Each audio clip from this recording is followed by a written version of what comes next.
You've been following this, I assume, all day today. We still don't know whether the plane's actually going to take off. Yeah, I mean, this is the big story that all of the lobby, and I imagine much of the country, have been glued to. Is this flight going to take off later this evening? But more importantly, if it does, it looks like it probably will, how many people will be on it? I think we're down to 7 people meant to be on that flight. We started with 131 and now down to just a handful, and that's because of all these illegal challenges that have been lodged. Every illegal immigrant on that flight has got an army of lawyers behind them, lobbying, making the case that they should stay here, appeal the case, and not be put on that flight. So this is obviously the government's flagship policy, but whether or not it will get off the ground with a single person on that flight is yet to be seen.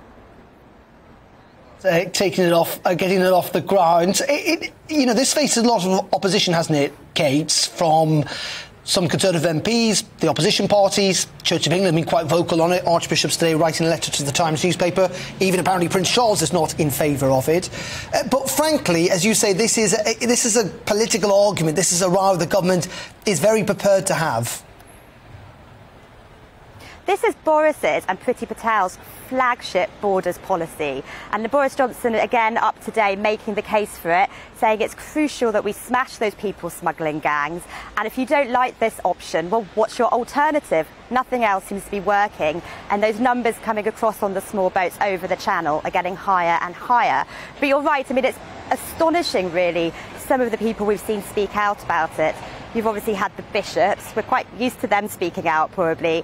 But those explosive comments by Prince Charles reported in the papers over the weekend that he thought the scheme was appalling is really remarkable for a king in waiting. And the pair are probably going to have a bit of an awkward encounter next week when both Boris Johnson and Prince Charles are in Rwanda for the Commonwealth Summit. I imagine they're going to have a bit of an awkward conversation on the fringes of that.